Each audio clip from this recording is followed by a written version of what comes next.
All right, let's get started. We don't want that page.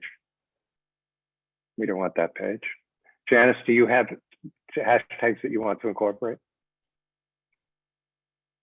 I thought you were going to do that, but I'll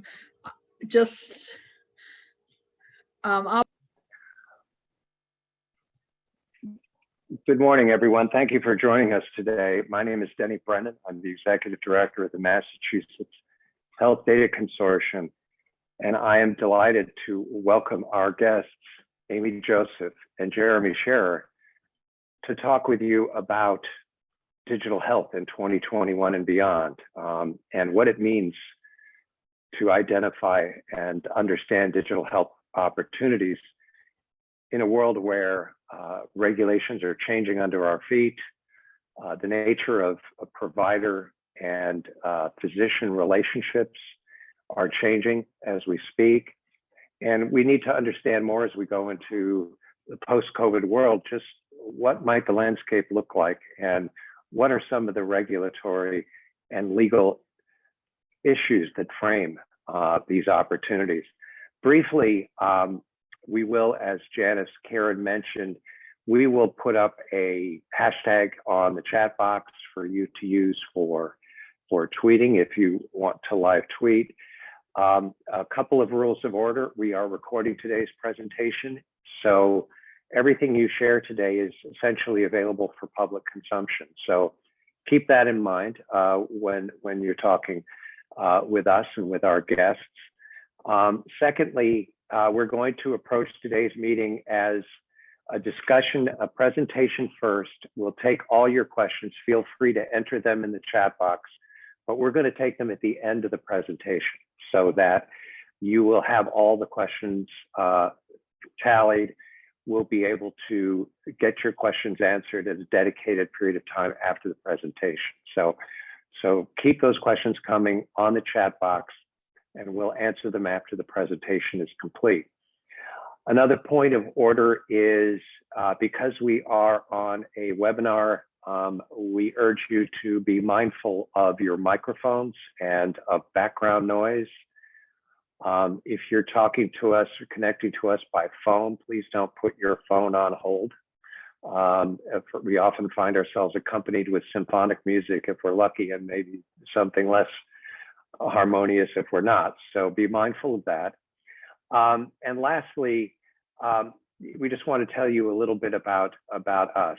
And we'll let our guests introduce themselves and their firm. But MHDC, we're an organization that has been in business for 43 years, and we find ourselves, much to our pleasure, excitement, and sometimes dread, at the center of a lot of what's going on in health data today.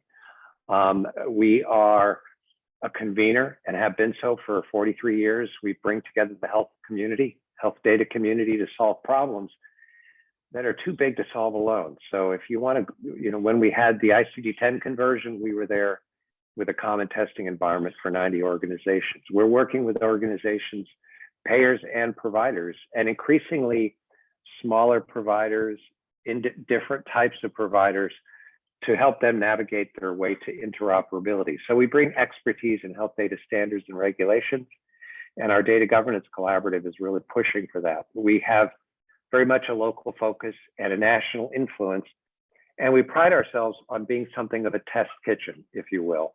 We look to organizations or accelerators like the Da Vinci Project, the Karen Alliance, to come up with cookbooks.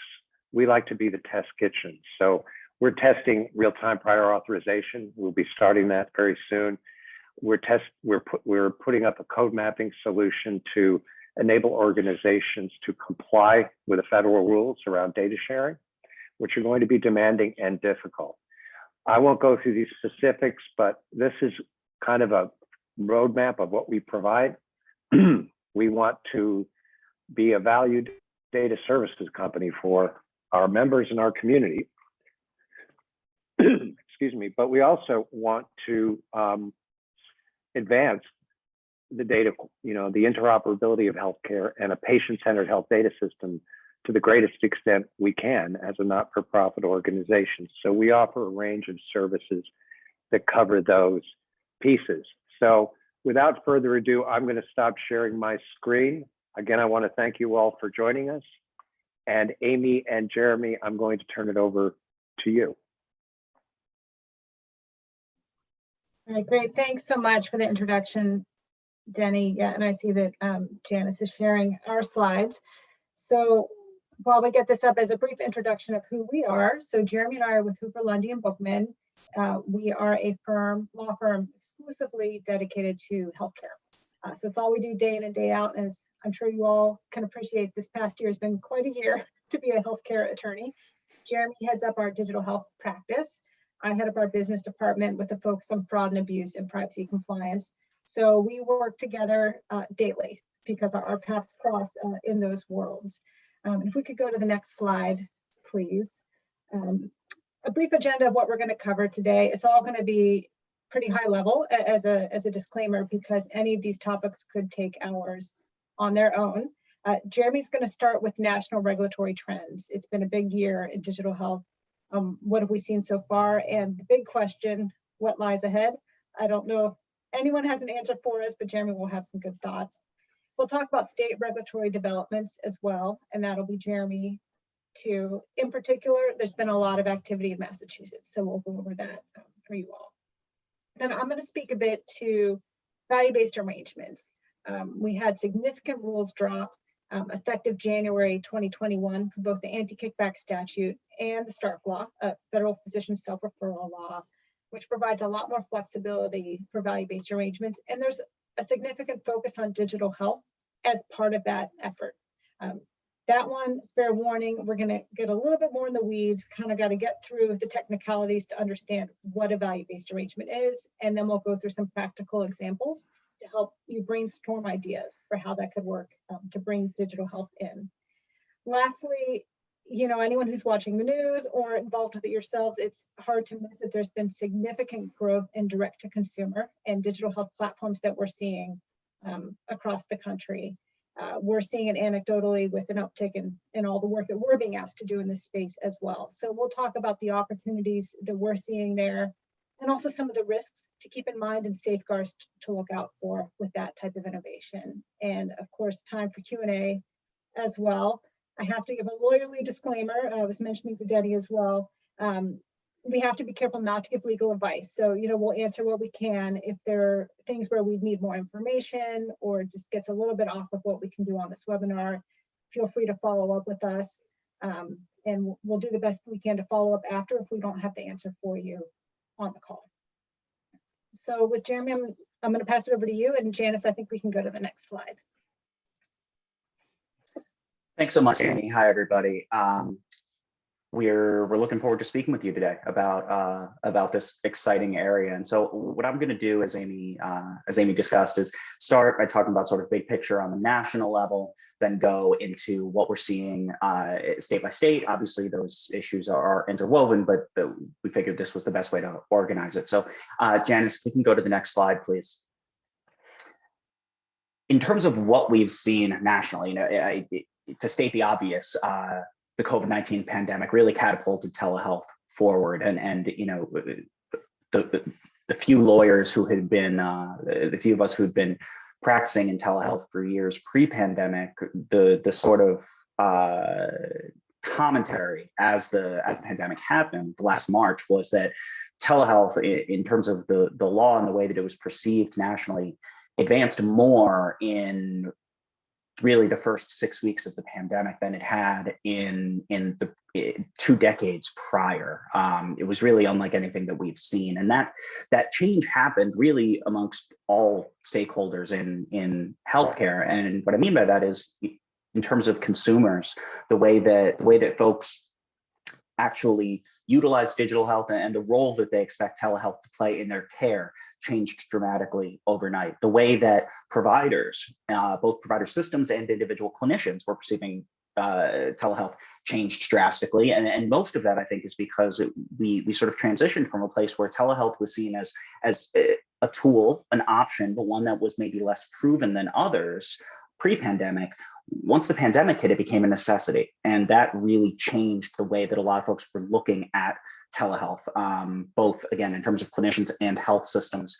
Payers as well, that's a really important point to make. And their perceptions of telehealth sort of changed in the same way. And as we're going to talk about at the end of the presentation, we saw a huge change in the way that investors perceived telehealth. And the biggest change there was telehealth went from something that was exciting but potentially unproven to a type of innovation that folks had far fewer questions about concerning its the adoption of telehealth and really the efficacy and the utility of the technology.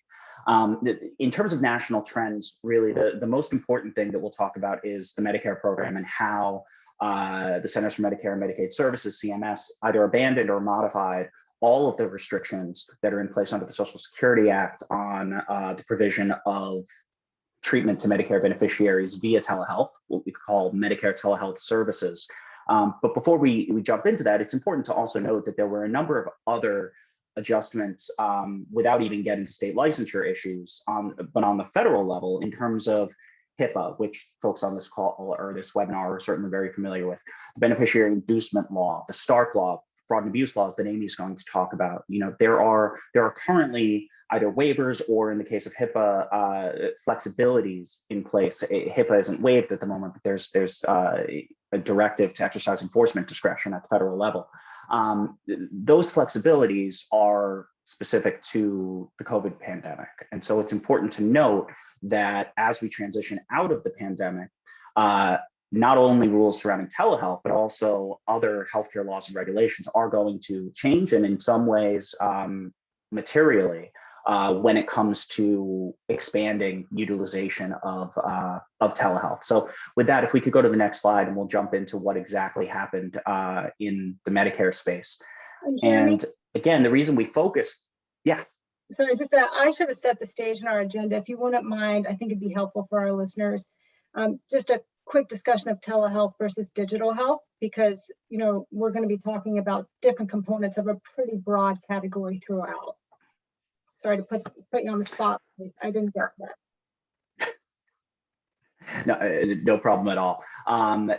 Digital health speaks more broadly to utilizing digital technology to provide healthcare services, and it encompasses a whole wide range of what we call modalities, sort of treatment tools. So when folks talk about telemedicine or telehealth, generally what we're talking about is the provision of professional services using generally it's audio video technology. So the type of interaction that we're having right now is a synchronous audio video interaction. There's also remote patient monitoring. There's asynchronous telehealth, store and forward, where you capture a piece of clinical data. Typically it's a photograph or a video or completing a questionnaire, providing a view of the patient's symptoms and sending that to a clinician to complete on their own time at a distance. So digital health really speaks to the sort of overarching healthcare technology framework, whereas in telehealth and telemedicine, what we're really talking about is the provision of those professional services involving a practitioner-patient relationship. Amy, how'd I do? Okay, great.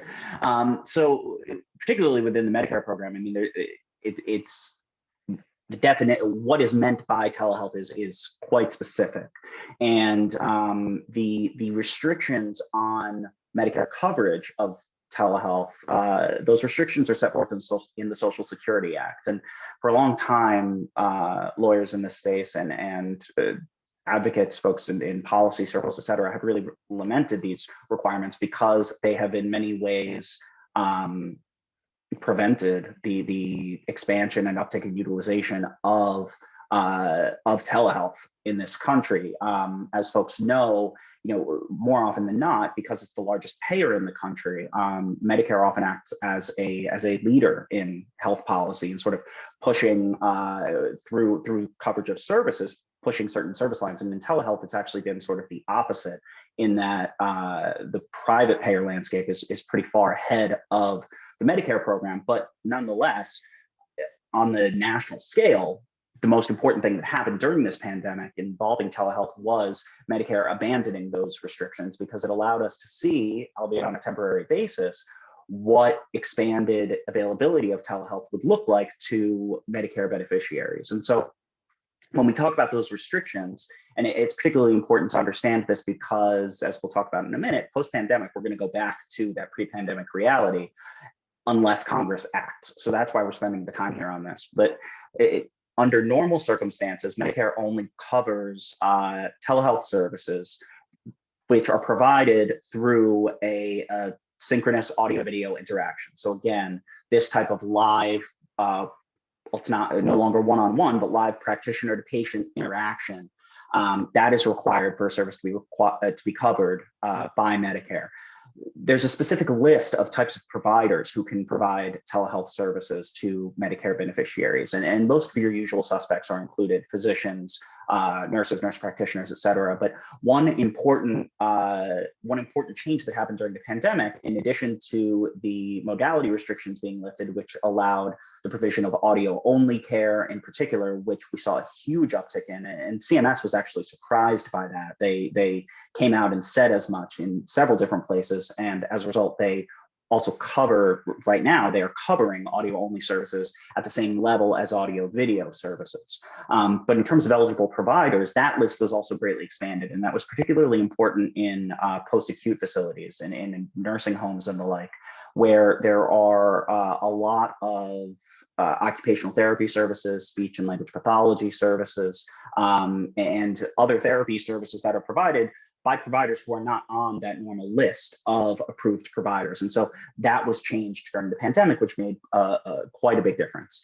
The originating site restriction refers to probably the biggest barrier that the Medicare program imposes on telehealth, which is that in order for Medicare beneficiaries under normal circumstances to receive services via telehealth and have those services be covered, they need to be located in a particular type of originating site facility. Usually that means a hospital or a skilled nursing facility. And critically, it does not include the home, which sort of negates the greatest miracle of telehealth, if you will, which is the ability to treat the patient wherever they are. But in addition to being in an approved category of originating site, they also need to be located in what's called a rural HPSA, a rural health professional shortage area. And this restriction really dates back to the way that CMS originally perceived telehealth. And I mean, this was in the late 90s when these rules were introduced. And at that time, telehealth was seen as something that could really help combat access issues and help provide care to folks in rural areas, but it wasn't really seen as something that was going to take the role that we've seen it now take in the provision of healthcare, where telehealth is another clinical tool, and it's something that can be used to provide treatment to folks regardless of where they're located. So during the pandemic, that both the rural HPSA restriction and the originating site restriction were waived, which allowed folks to receive treatment from the home. And finally, Medicare telehealth services are a specific list. There's literally an Excel spreadsheet that lives on the CMS website. You can access it. It's updated annually through the physician fee schedule process, but there's a list of certain services which CMS has decided can be provided via telehealth. And that list was dramatically expanded during the pandemic. There were about 80 new services added, which nearly doubled the types of treatment that folks could receive via telehealth. So if we can go to the next slide, please, Janice.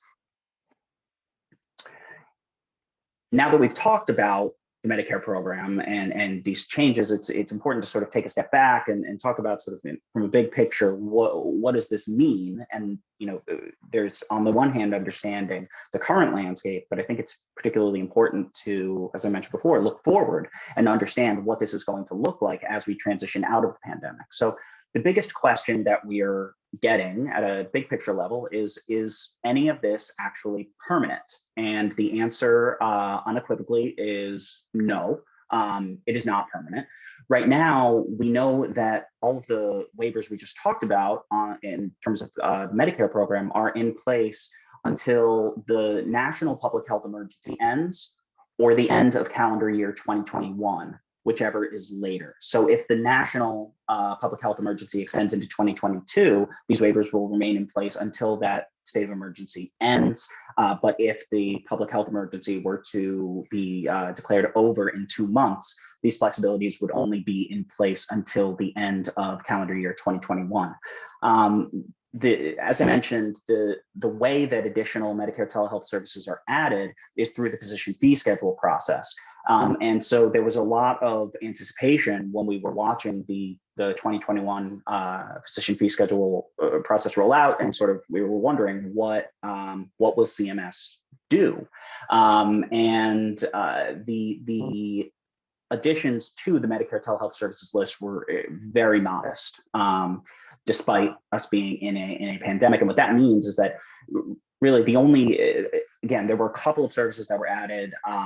Group therapy, for instance, can now be provided via telehealth where it couldn't beforehand. But as it stands, the vast majority of the services that were made available to Medicare beneficiaries via telehealth during the pandemic will not be added to the permanent Medicare telehealth services list, meaning that once the pandemic waivers are lifted, those services will no longer be covered when they are provided via telehealth.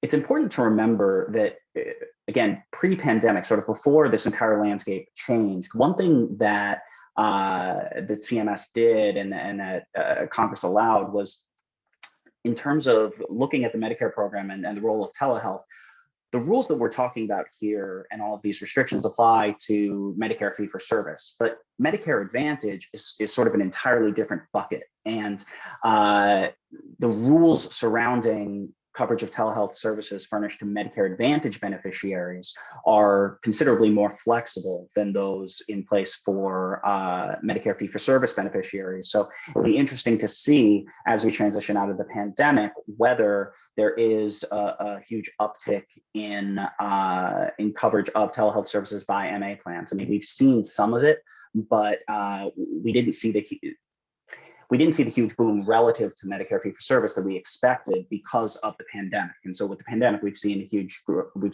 in utilization across the board. That'll be an area to watch as we transition out of the pandemic. And finally, you know, the real question here is what is Congress going to do? And CMS has come up with some clever ways to cover certain limited telehealth services over time by doing things like saying that certain types of services, which are digital health services and would colloquially fall within the scope of telehealth, they'll carve those out and say, oh no, those aren't telehealth services, which enables them to then cover them.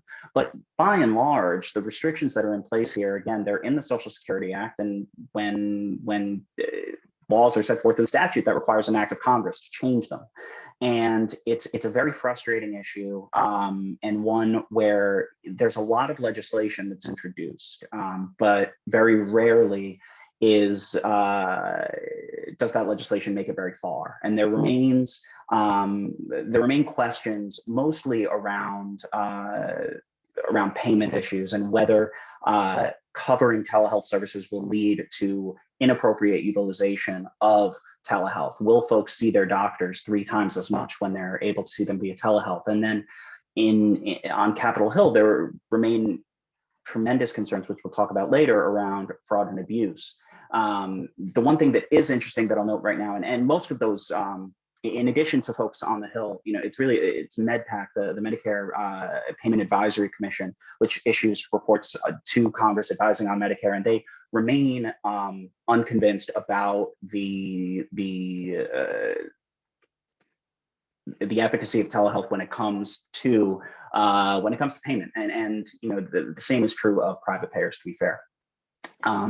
What we are starting to hear murmurings that, consistent with MedPAC's most recent recommendation, that Congress is considering extending the coverage or extending the duration of these COVID-specific waivers that we've talked about here for a period of 12, 18, or 24 months, which would provide a really helpful data set for folks to be able to engage in that analysis, and for us and other telehealth advocates, we think, conclude that the telehealth is just another tool in the clinical toolkit, and that it helps to greatly transcend barriers on the access side, certainly without creating a huge uptick in cost, but that remains to be seen. So Janice, if we can go to the next slide, please.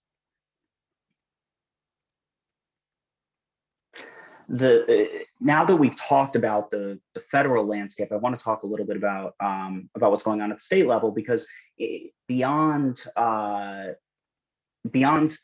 the coverage of services and payment, the biggest issue here is licensure, scope of practice issues, because medicine is regulated on a state-by-state basis. So we'll go through this pretty fast. If we can go to the next slide, please, Janice.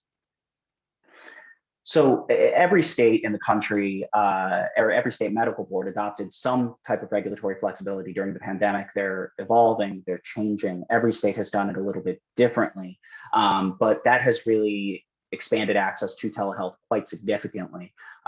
Most state Medicaid programs followed Medicare's lead, although it's important to note that a lot of Medicare programs are more expansive in their coverage of telehealth than the Medicare program under normal circumstances. We've seen at the state law level, a lot of states have moved forward, whether it's Arizona, here in Massachusetts, Kentucky, Texas, introducing or expanding coverage and payment parity laws, which on the coverage side require the coverage of telehealth services when the same service is covered in person. Payment parity requires the same level of payment for both telehealth and non-telehealth services. And then one other thing I wanted to mention is that I'm participating in an effort that the Uniform Laws Commission is undertaking to try and draft model telehealth laws, which would serve as sort of a model for the states. And it's going to be interesting to see how they are received when they're published in about a month, and whether that really does demonstrate the emergence of a consensus in telehealth, which really hasn't been there in the past. If we can go to the next slide, please.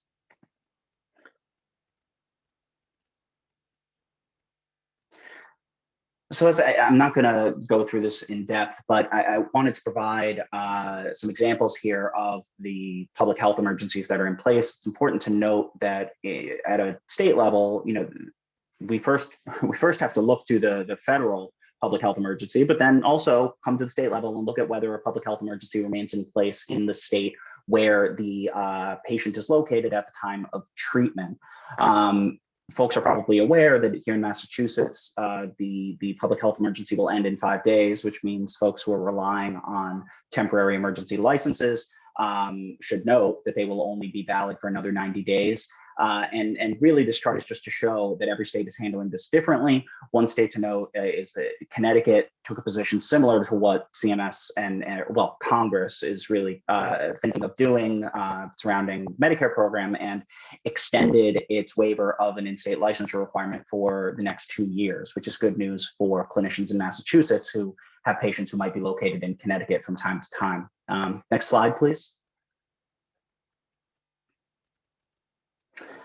Before I turn it back over to Amy, I wanted to quickly go through and just sort of say that at a big picture level, we're seeing at the state level, in terms of those coverage and payment parity laws, but also licensure and scope of practice issues, we haven't seen this rapid pace of development since really 2014 to 2016, when a lot of states were introducing their telehealth laws for the first time.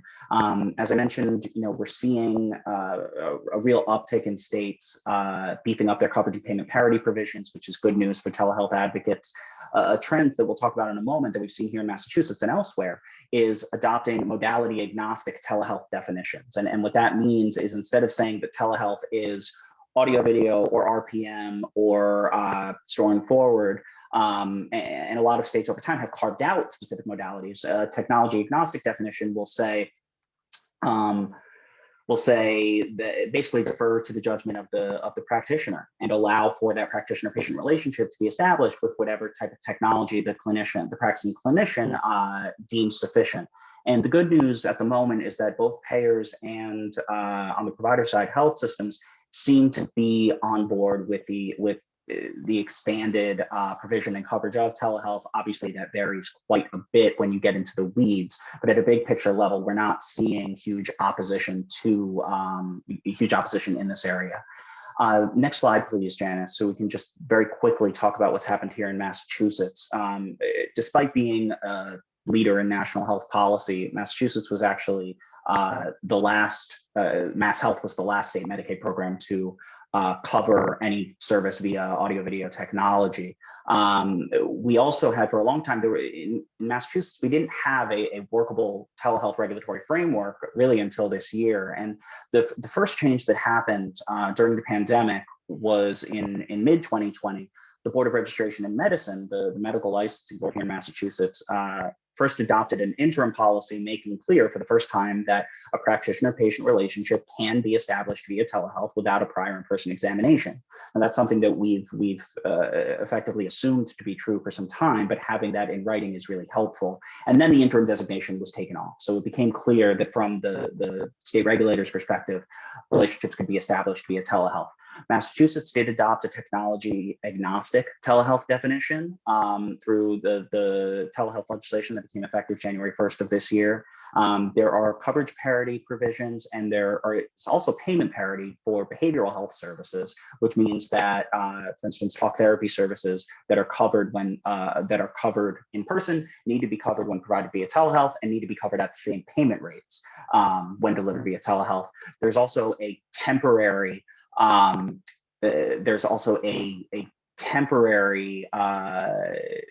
provision which calls for, I believe, for 2 years for the same as goes to primary care services, and that'll provide some data for lawmakers, and for other thought leaders in Massachusetts to decide what the state is going to do moving forward. And before turning it back to Amy, I do want to know we are expecting further regulations from the DOI in fall 2021 regarding insurance and the coverage of telehealth and payment for telehealth. So folks should stay tuned. I look forward to answering some questions in a little while, but for now, I'll send it over to Amy. All right, thanks, Jeremy. Yeah, we could advance to the slide after this one where we start to get into the details. So next slide, please. Okay, thanks. So I'm going to talk about opportunities that we're seeing in digital health within value-based arrangements under the anti-kickback statute and the Stark law.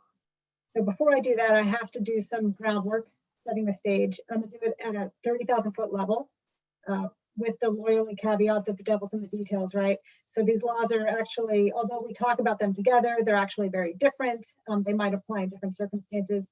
I'm going to talk about them more generally together because at the heart of it, really what these laws are doing is they're aiming to prevent payments to induce patient referrals. And that makes sense from policy perspective. You know, when I'm a patient, I don't want my provider or whoever's responsible for my care making decisions based on their financial interests as opposed to what's in the best interest for me. And that's what these laws are aiming to get at, and they're very detailed. They've been around for a long time. For those of you who put transactions or affiliations or arrangements together, you know that this is always front of mind. You know, is this financial arrangement that I'm setting up between different providers or different healthcare entities, am I being thoughtful that I'm not violating the anti-kickback statute or the Stark law? There's a couple terms to know when we're talking about these laws and looking to prevent inappropriate patient steering, and that's the term safe harbor and exception. So under the anti-kickback statute, there are safe harbors, and there are a lot of technical requirements, but your goal is to fit within a safe harbor, because if you're within a safe harbor, you're immune from scrutiny. There is no violation of the anti-kickback statute. You don't have to meet in a safe harbor, but you sure are in a better position if you can. And if you're not, you want to get pretty close. Under the Stark law, we've got exceptions. Same thing. Not only do you want to fit in an exception, but you have to fit within an exception if the Stark law applies. So that drives a lot of what we do as attorneys when we're looking at financial relationships. Do these laws apply? And if so, can we meet a safe harbor and an exception as we need to get comfortable that we can proceed?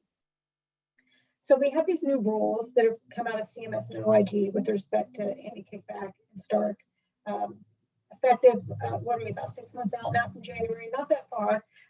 Hundreds of pages of rules. We're all still digesting them. I have to tell you, it's a learning process, and that's part of the reason, the caveat, if we've got questions about these, I might have to get back to you because I just don't have all these hundreds of pages memorized just yet. And it's a little bit like peeling an onion. There's so much in these rules, although unlike an onion, which can be stinky, there's a lot of good stuff in here. There's a lot of flexibility that we are seeing to promote innovation. It's part of this larger regulatory sprint of coordinated care, which you might be familiar with. So it's not just these rules. We're seeing a lot of activity elsewhere. We're expecting final rules for HIPAA, for example, focusing on patient access, easier ways to share information. It's really looking to innovate and help us move forward in providing care that's better quality and at lower cost. And as part of that, we do see a number of new safe harbors and exceptions, which as attorneys, that's what we're looking for. We're looking for ways to structure an arrangement in a compliant way and fit within a safe harbor and exception. And we're seeing a lot of those around value-based arrangements. So we could go to the next slide, please.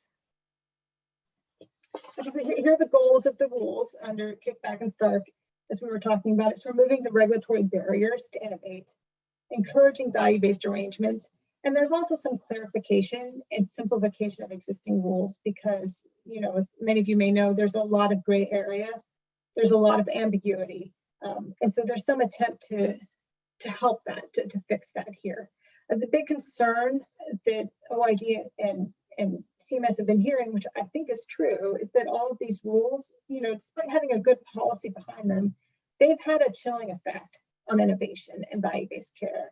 And that's because there's some hesitancy to enter into arrangements that go off the beaten path or that feel new or innovative. When you can't see others doing it around you and it's real tried and true, is tested, is there risk because the consequences of violating these laws are so high. And so that's a lot of what these rules are doing, is trying to provide some wiggle room and some flexibility to experiment a bit and see what we can do with that. Next slide, please. And a running theme of these rules is digital health. There's dedicated sections to the importance of digital health. A lot of the examples in the rules are regarding incorporation of digital health into care for a patient. Another running theme is social determinants of health, not surprisingly, which is a really interesting category in and of itself. But for today, we're talking about digital health.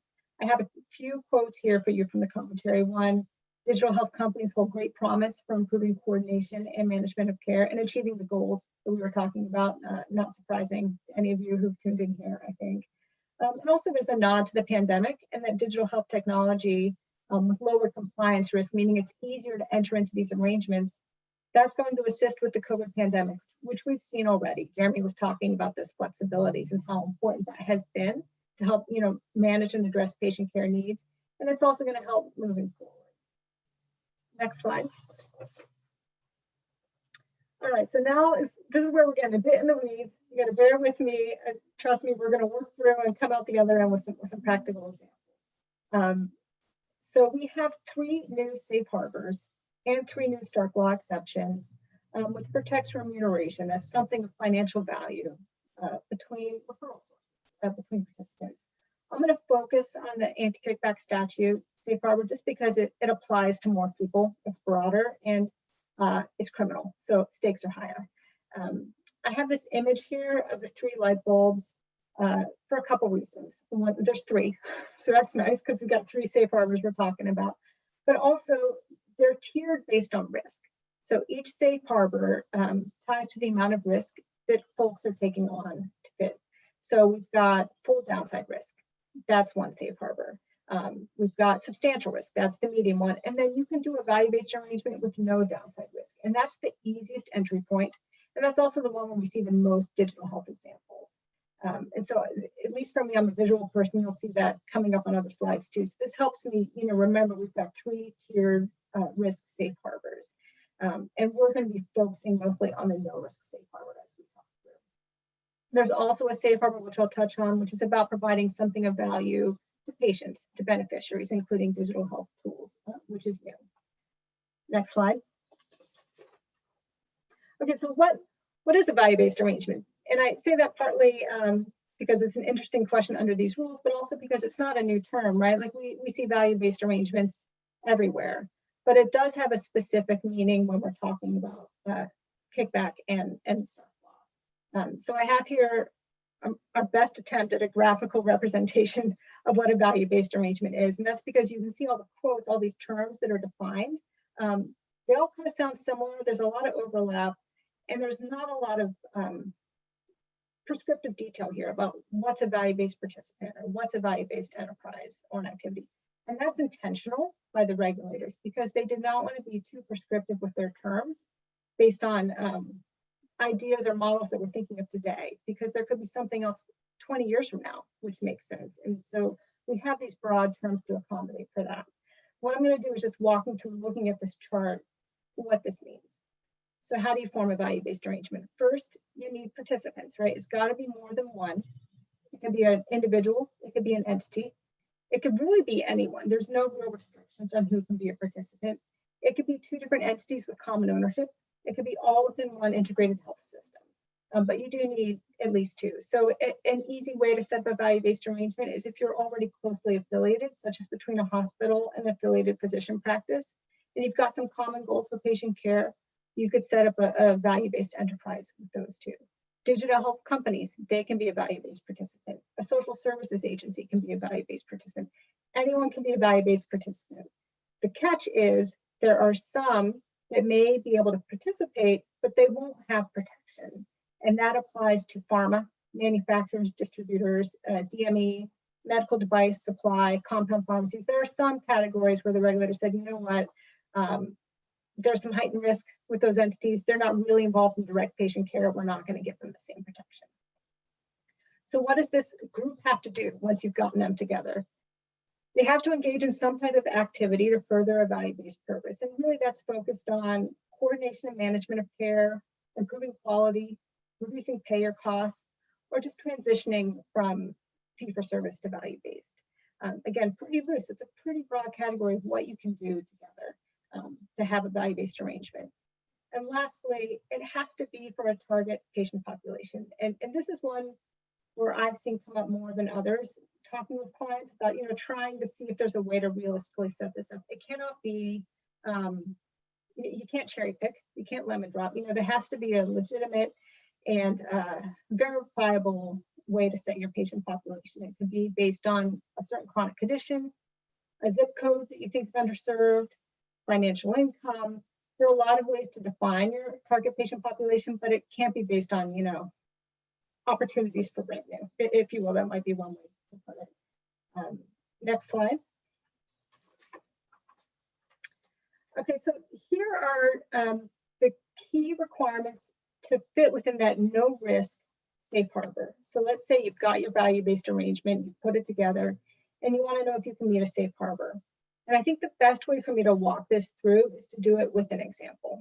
And so let's say that we have a hospital and a physician practice, and the hospital really wants the physician practice to be more involved in tracking patients post-discharge to try and avoid unnecessary ER visits or readmissions when there could have been an earlier intervention. And one way to do that is through remote patient monitoring. And so the hospital wants to provide remote patient monitoring devices and technology to the physician practice. And they decide to form a value-based arrangement to do that together. So they can do that. And here are the benefits of doing it. Normally, when you see a hospital providing something to a physician practice, it needs to be at fair market value, right? You're not giving out freebies or discounted things to your referral sources. But here, because you're in a value-based arrangement, the hospital can provide remote patient monitoring technology to that physician practice. And the physician practice just needs to contribute at least 15% of the cost or 15% of the fair market value, a pretty small portion of what the actual cost is. Very similar to if you track it, hospitals or other entities who help provide EHR systems. We have other situations where this can happen. So that's a big benefit. It has to be for value-based activities and directly connected to coordination and management care. And so when you have a patient post-discharge and you're giving out remote patient monitoring technology, that's directly connected to track how their recovery is doing and whether they're going to need to come back in. It all needs to be signed in writing, sent in advance, and you have to establish legitimate outcomes and measures. It's a safeguard to make sure you're not giving out remuneration that doesn't fit within the goals. But that also is pretty easy to manage. So one legitimate outcome measure that you could use, are you seeing an increase in adoption of technology? Is the physician practice really using that remote patient monitoring technology, or the patients using it at home? And that can fit you within this safe harbor. Next slide. There are restrictions, as there are with any safe harbor. I'm not going to walk through each one, but there are a few that I want to call out because they are also running themes in these new rules. So first,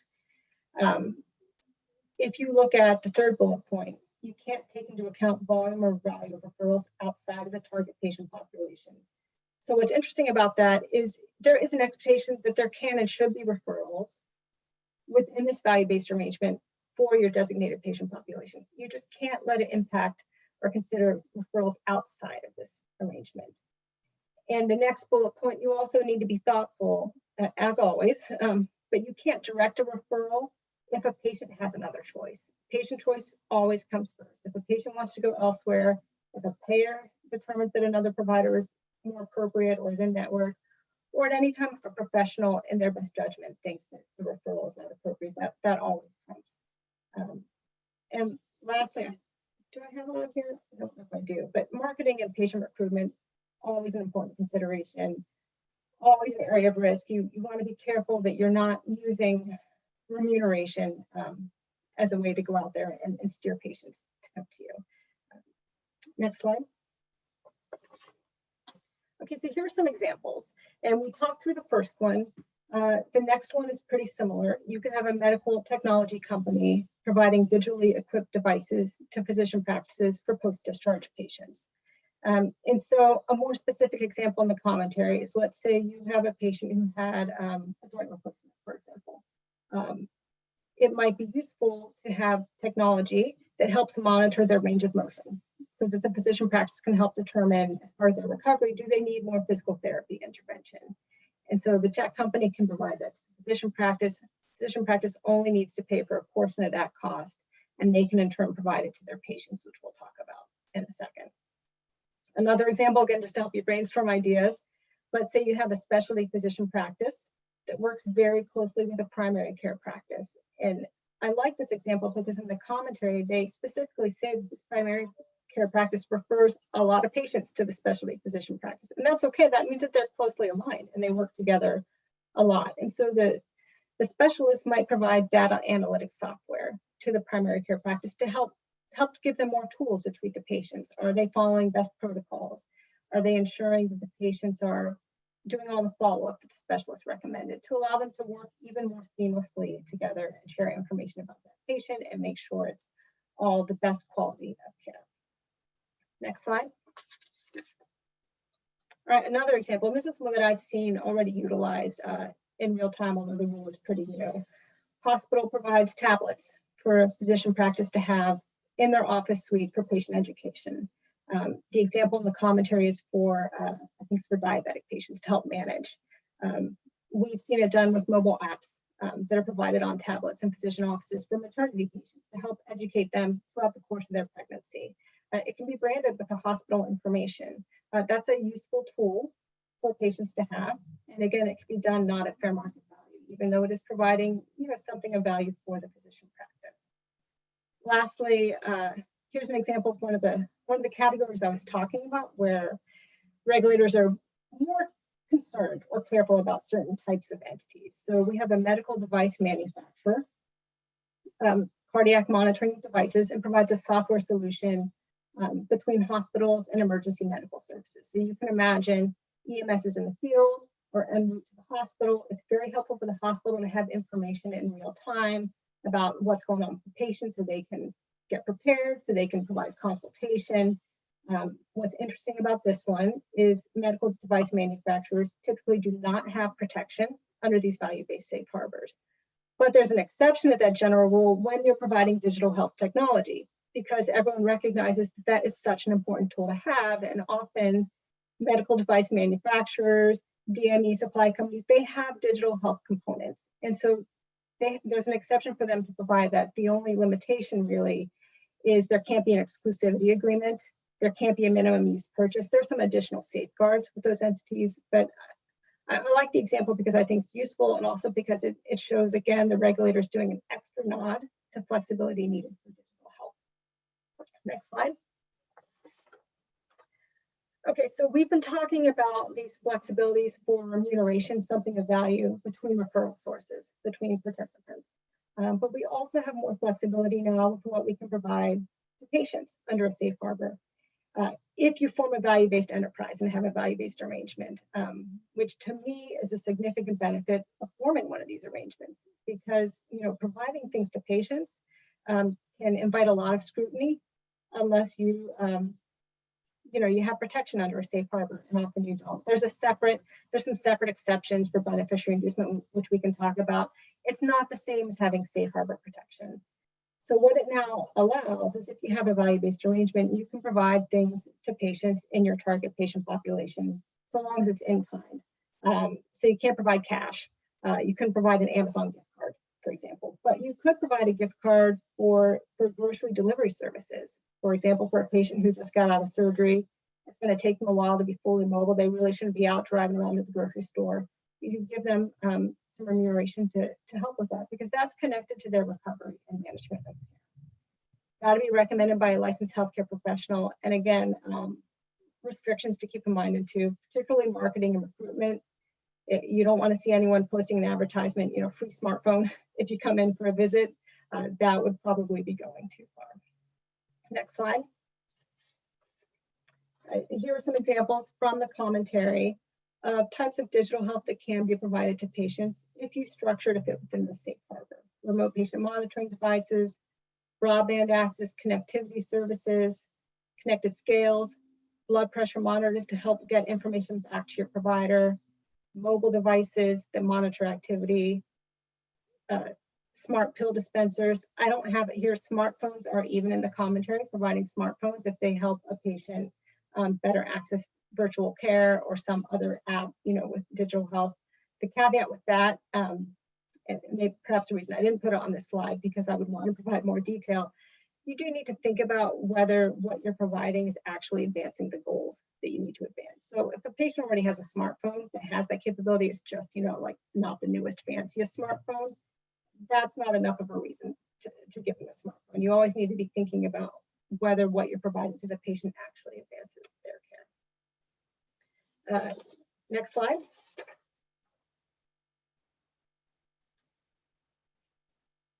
So things to keep in mind. Again, another lawyerly disclaimer. Very exciting news on the federal front. We can't think about it in a vacuum. We always think about state law. So if you're thinking about setting up a value-based arrangement, I would talk with your legal counsel, make sure you're not tripping up any state law considerations.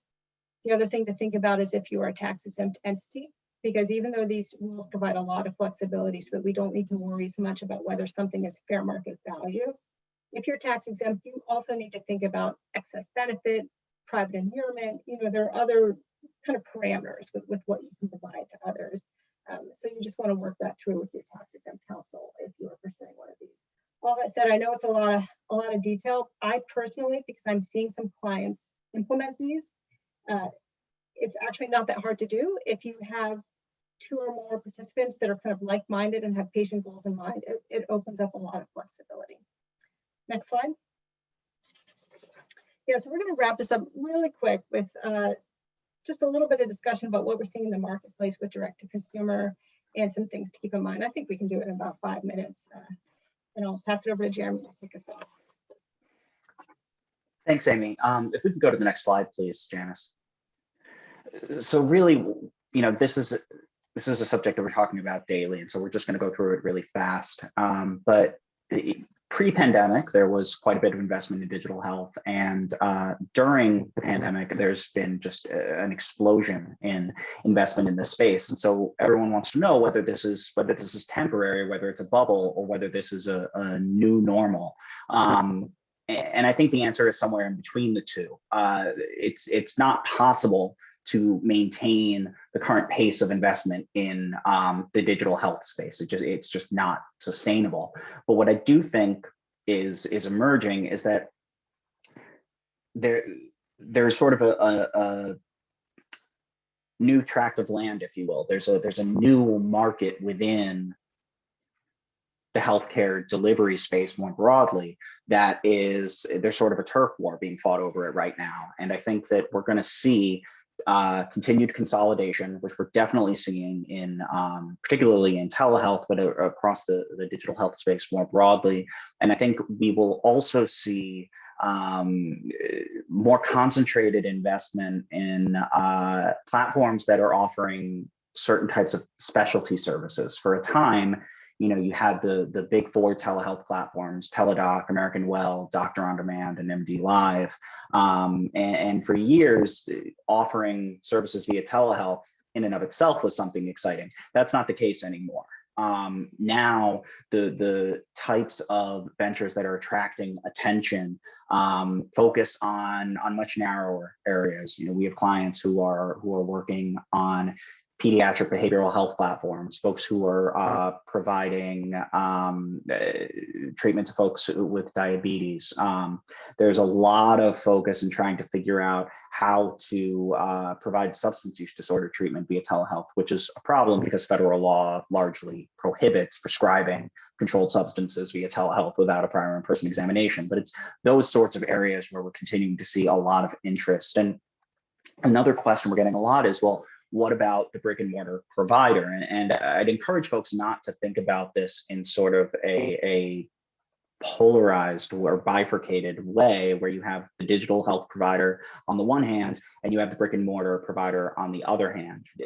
Telehealth is not a different line of clinical service, of course. It's a way to deliver care. And so what we're really looking at now is, how are those brick and mortar provider facilities going to incorporate telehealth into their offerings? I don't think we have to look at it as, are folks going to go in person or are they going to see their doctor via telehealth?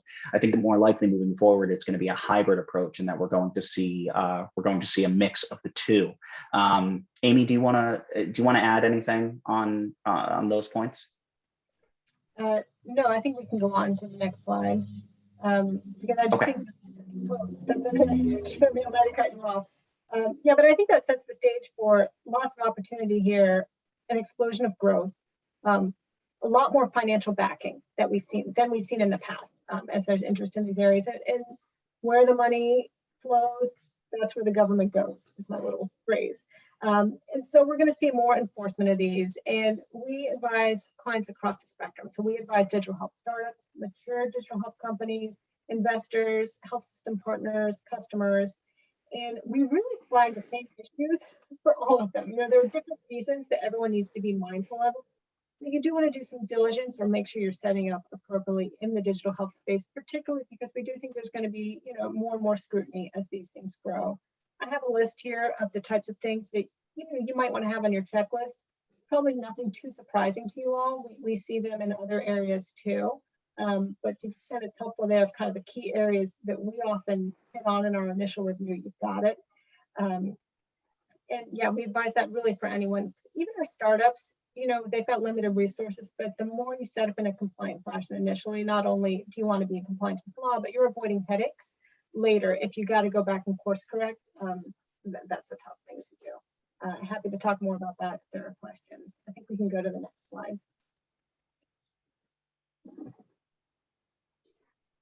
So why isn't Medicare coverage permanent? Telehealth is awesome. Everybody likes telehealth. Every member of Congress you'll hear talk about telehealth says it's amazing. Why isn't the expanded coverage permanent? And this is something that is sort of a pet issue of mine, I'll admit. But what's going on right now is that perceptions of telehealth are changing, and they're changing at different speeds in different areas. And for whatever reason, right now at the federal level, there remains a lot of apprehension around, as we discussed earlier, whether expanding coverage of telehealth services is going to drastically increase costs from the payer perspective.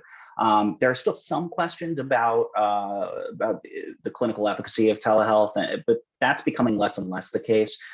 Really, the big trend that we're seeing right now is a lot of folks are worried about fraud and abuse and telehealth. And to be completely candid, I mean, a lot of the concern is misguided. And there are certainly issues that need to be addressed surrounding privacy and security. I mean, absolutely having data available electronically does make it more susceptible to hacking. I will say that anecdotally, the privacy breaches that we get are more frequently because a literal box of records fell out of a moving truck while a practice was moving than they are about breaches online. But the other big thing that's going on right now that I think is really important for folks to understand is that the Department of Justice pre-pandemic was already looking at what it was calling telehealth as a big source of as a big area, a big targeted area for enforcement activity. But what they were looking at was arrangements that were the same fraudulent arrangement that we've been seeing for a long time, prescribing unnecessary DME to elderly folks in South Florida, prescribing pain creams to folks who didn't need them through sort of call center schemes and things like that. None of this actually had anything to do with telehealth. And there's this perception that for some reason telehealth is more susceptible to fraud, which I just fundamentally believe is incorrect. And what I will say is to the DOJ's credit and to the OIG's credit, to the Office of Inspector General at the Centers for Medicare and Medicaid Services,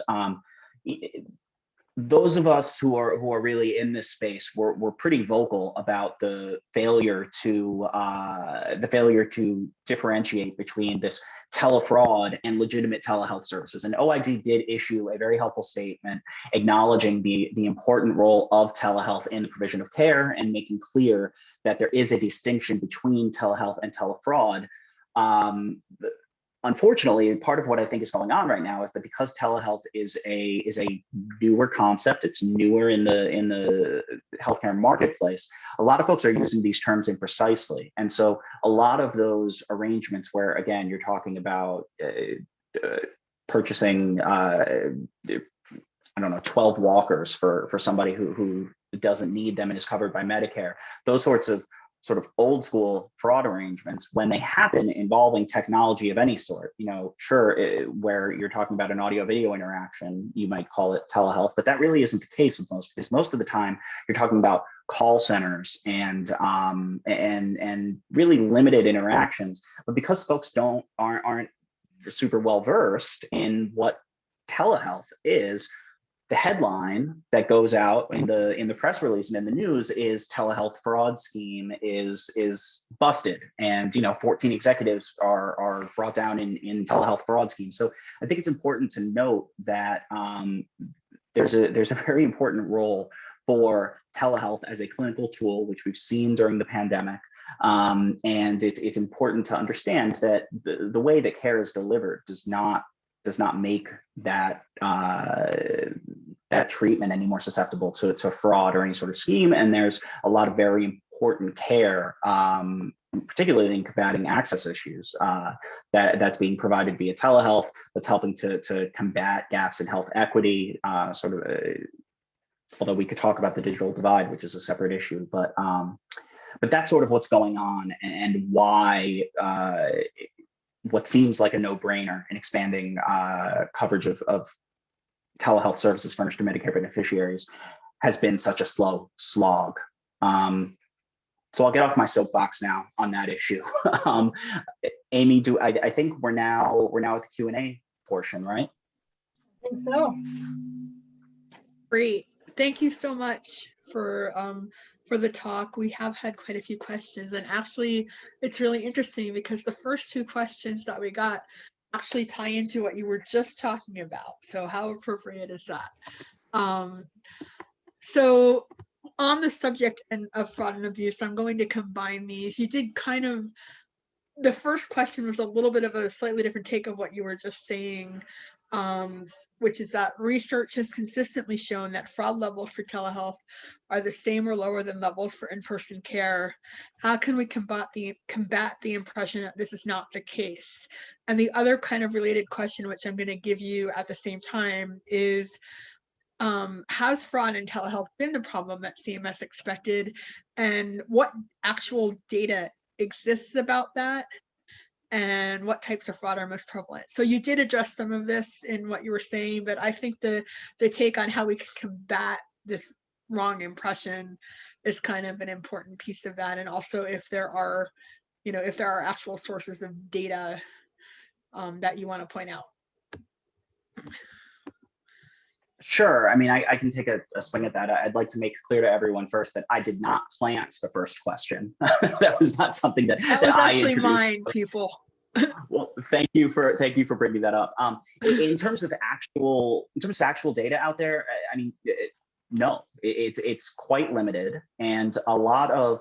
I mean, one of the interesting things about telehealth policy over time is that you'd be shocked at how much of it is anecdotally driven by folks who are in the policymaking and lawmaking positions.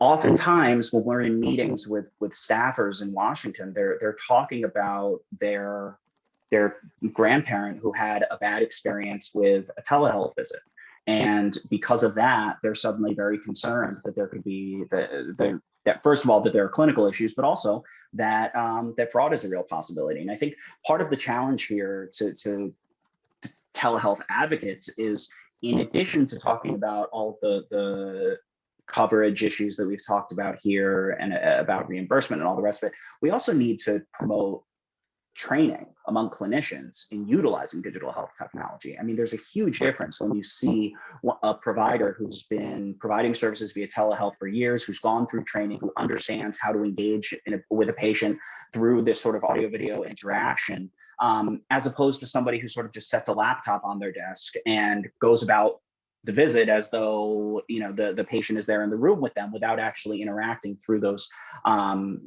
through the technology that they have at their disposal. But really, I think at the end of the day, this comes down to education, and I think over time, a lot of these sentiments will wash away. They will erode, but it is certainly frustrating in the meantime. All right. One of the other things that you talked about were some of the regulations that were temporarily suspended or not being enforced. We had a bunch of questions in that area. The first one was, are there other examples where states are making cross-state telehealth easier for providers and patients? Yes, is the answer to that question. It would take, I've given 90-minute webinars just discussing the different flexibilities that are in place, but at a very broad level, I mean, when we're talking about at a state law level, I mean, the most common has been, I mean, every state in the country requires a provider to be licensed in their jurisdiction or to have some other permission from the state's medical board to treat a patient in that state. It's sort of a basic state consumer protection interest. Every state in the country has modified those requirements in some way during the pandemic, but they've done so in 50 different flavors, 51 if you want to talk about the District of Columbia. In some instances, they've waived their licensure requirements entirely. In some cases, there is a requirement that there be a pre-existing practitioner-patient relationship. In some instances, there will be waivers for border states. So if a practitioner is in a state that borders the state where the patient is located, the licensure requirement is waived, and we could go on and on. There have also been temporary mandates from state departments of insurance surrounding coverage and payment parity. There have been waivers of, so I briefly alluded to requirements surrounding controlled substances and prescribing via telehealth, which under federal law, unless there's been a prior in-person examination or a number of very narrow exceptions are met, is generally prohibited. And first of all, the federal government waived those requirements temporarily, and most states, including here in Massachusetts, have followed suit. But that's another area where it's really important to note that there are both federal and state requirements that need to be adhered to. And so the fact that the federal public health emergency remains in place is important. But given that the Massachusetts public health emergency is ending in 5 days, we also need to make sure that where it's required, that state level public health emergencies remain in place. All right, great, thank you. And on a related note, sort of two related questions, sort of on the same topic of pandemic exceptions. when telehealth was initially announced, the rules essentially discarded HIPAA requirements. Where do these laws change now that the emergency rules are ending and have ended? And as the other piece of that, which is kind of related to that, was a more general question about transition periods as the public health emergencies start ending. What ends abruptly versus phasing out, and how is this being communicated? If you could kind of address that set of stuff. Yeah, no problem. So at the beginning of the public health emergency, the way that, so HIPAA obviously is a federal law, and the way that the Office of Civil Rights within the Department of Health and Human Services addressed this issue was actually not to say that, not to waive HIPAA. So in a lot of instances, we saw waivers of state laws and federal laws. So for instance, in Massachusetts, the requirement that a provider be licensed in Massachusetts to treat a patient located in Massachusetts, that was waived. What HHS actually did with regard to HIPAA was they announced that they were going to exercise enforcement discretion, which is helpful because it indicates that they are human and they understood what was going on. But it also doesn't actually commit them to anything.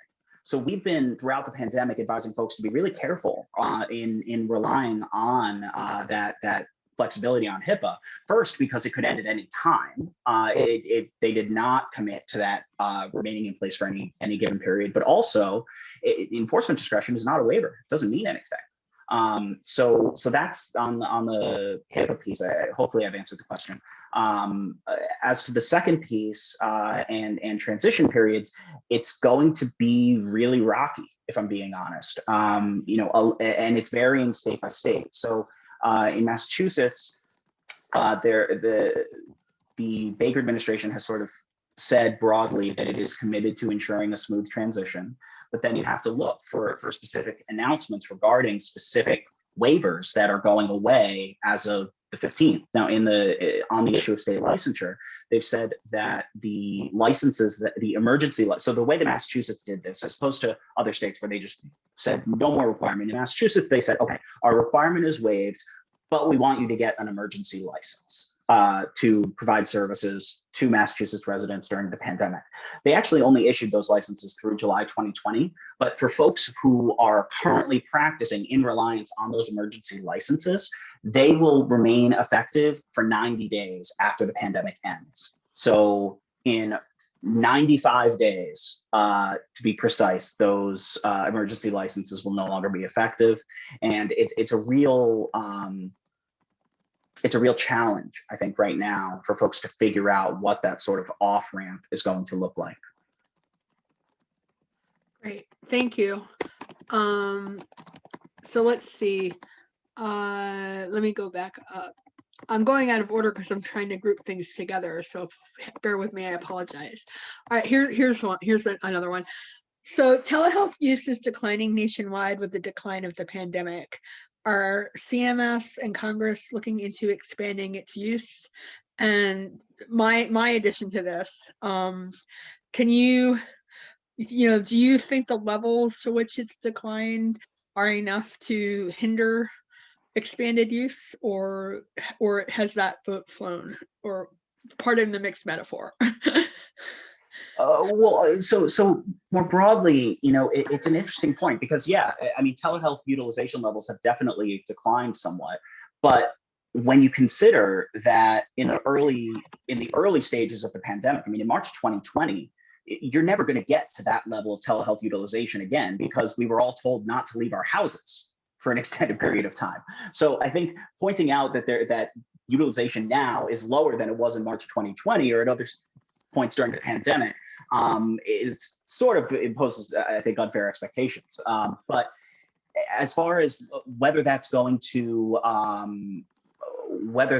going to discourage lawmakers from extending flexibility surrounding telehealth, I don't think so, because I think that it's become pretty clear that there are a lot of ways that telehealth can do a lot of things and where it can really help us combat access issues, how it can be used in a clinically, and in some cases, in a clinically superior way. I mean, if you talk to behavioral health providers, some will argue that they're actually better able to communicate with their patients via telehealth than in person because of the removal of stigma that's involved in going to, unfortunately, obviously, but in going to receive treatment in person for behavioral health issues.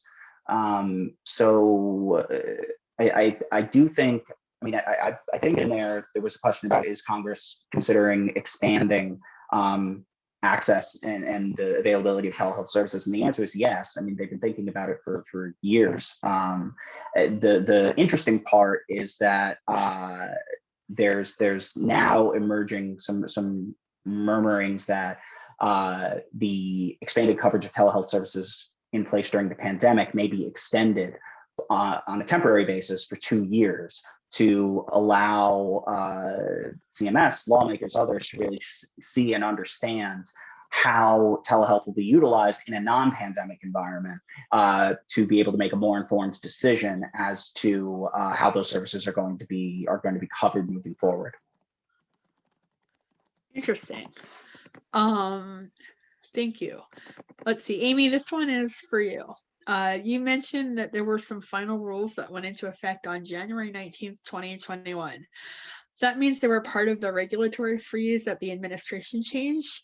Were they reinstated, and were they changed at all when they did go into effect, if they were? Yeah, so it's a great question. It's I don't have a lot of time to get into it, but here's the history. The regulations initially were issued end of November, and then they got published in the Federal Register December 2nd. And you're supposed to wait 60 days or so, until they become final. And there was some discussion because meanwhile we had a change of presidency and a regulatory freeze went into place. And there were some articles out about it. Ultimately, though, the agencies that promulgated the rules take the position that they're in effect as of January 19th. It has not been challenged. If it would have been, it would have come up, they're going full forward ahead as if they're in place. So they would have to proactively do something to make a change. I specifically reached out and have talked with representatives because I wanted to make sure that was the case, and it is. I mean, they're presenting and educating on these rules as we speak. And you can see with other rules that they put a halt, they've done something in order to give themselves time to look at it, and that hasn't happened here. So we're in it. Okay, great. So here is another question here's a question about payment parity.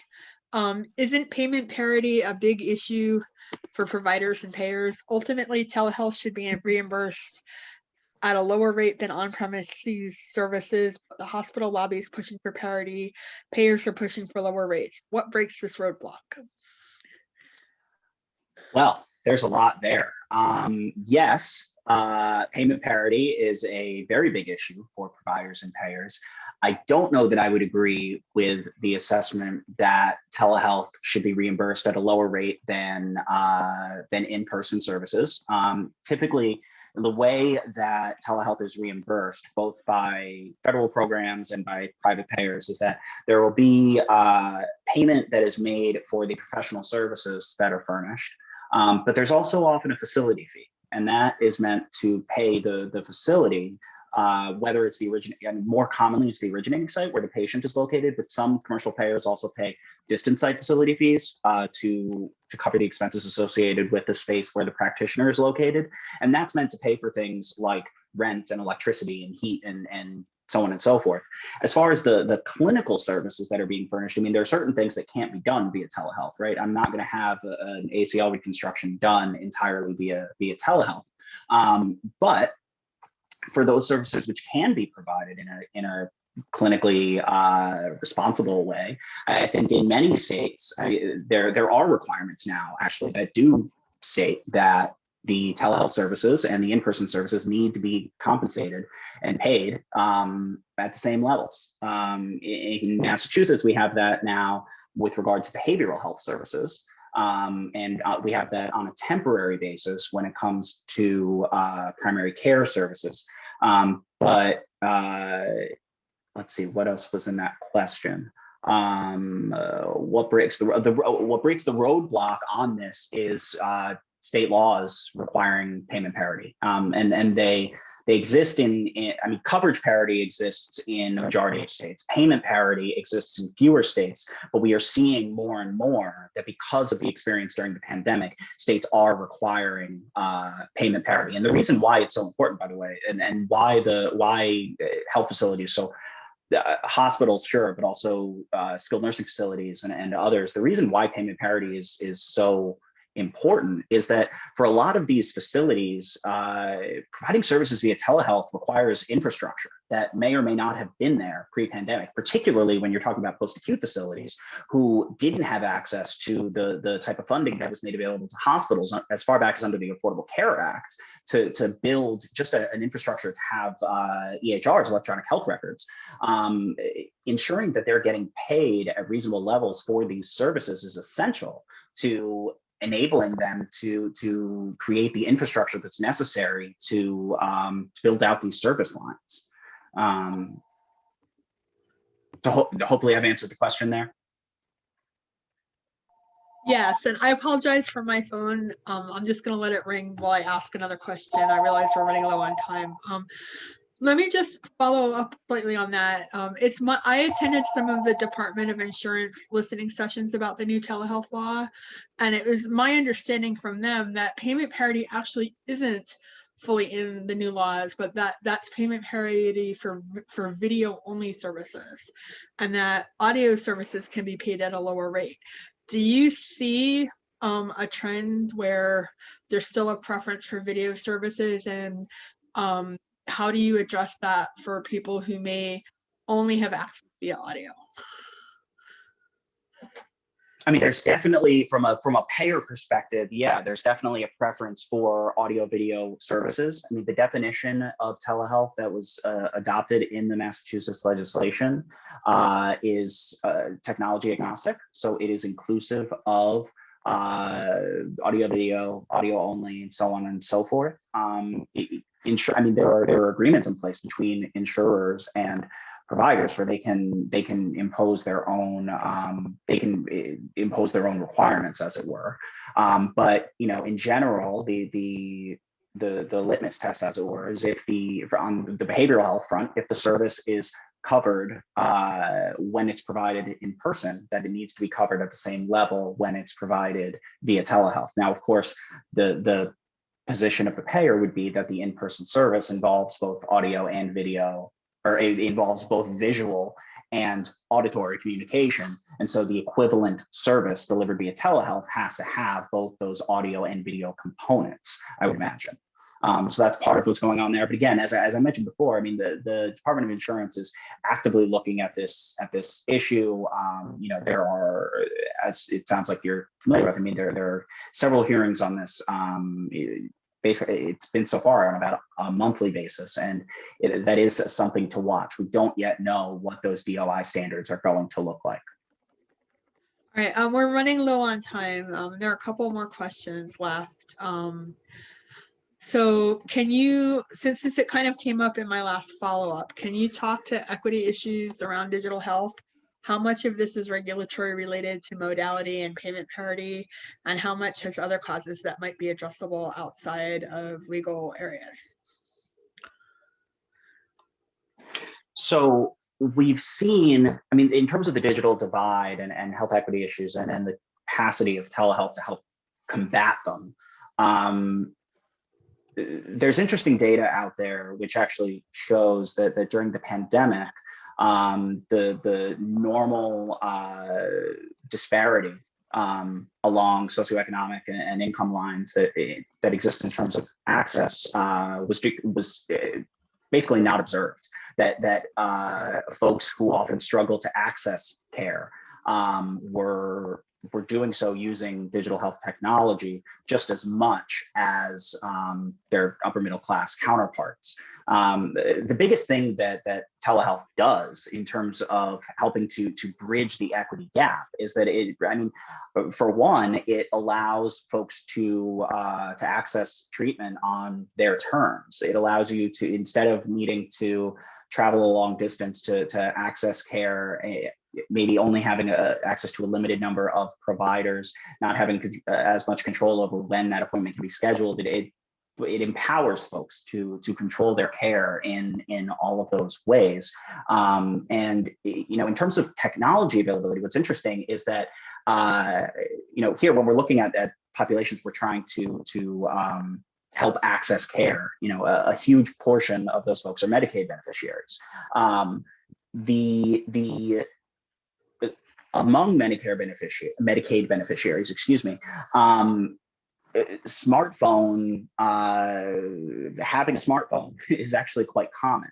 And so that is helpful, but absolutely, I mean, one of the biggest things that we're gonna need to look at is audio only versus audio video. And I think that there are reasonable arguments on both sides as to what payment levels should be when you look at audio only versus audio video. CMS, because of the unexpected, from their perspective, surge in demand for audio only services during the pandemic, CMS is currently paying for those services at the same rates. But they've not committed to doing that in the long term.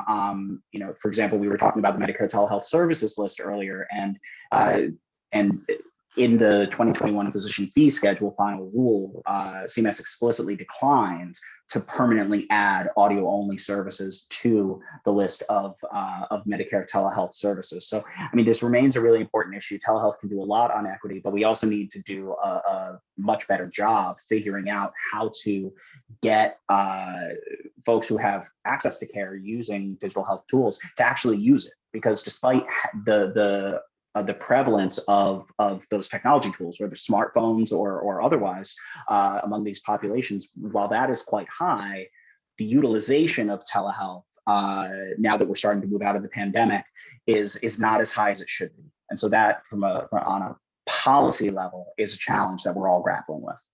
All right. Thank you. I was hoping to end with one last question on value-based care, but it looks like we're out of time. We do have quite a few questions that we did not have a chance to ask. We apologize about that. I don't know, Amy and Jeremy, if you're willing to let us send you some of those and get written responses afterwards. I don't want to put you on the spot with that, but if you are willing to do that, we'd be willing to send those along to you. Yeah, feel free to send over, and then maybe we'll play it question by question, what we think we can answer. Okay, sure. So thank you, everyone. There's a poll up. There's a poll. Oh, sorry, up Denny, go ahead now. and do the wrap up. That's all right, Janice. We're going to wrap up right away. We want to thank Amy. We appreciate, Amy and Jeremy being here today and giving us a look at digital health and what's happening from a regulatory as well as from a sort of an advancement in the technology. We're very grateful for you spending your time with us this morning. We hope you found our audience questions engaging. I know that we found your discussion extremely engaging, and we look forward to talking again. And thank you all for participating. It's always a pleasure to see familiar faces among our audience. And with that, we will end our poll and we will adjourn.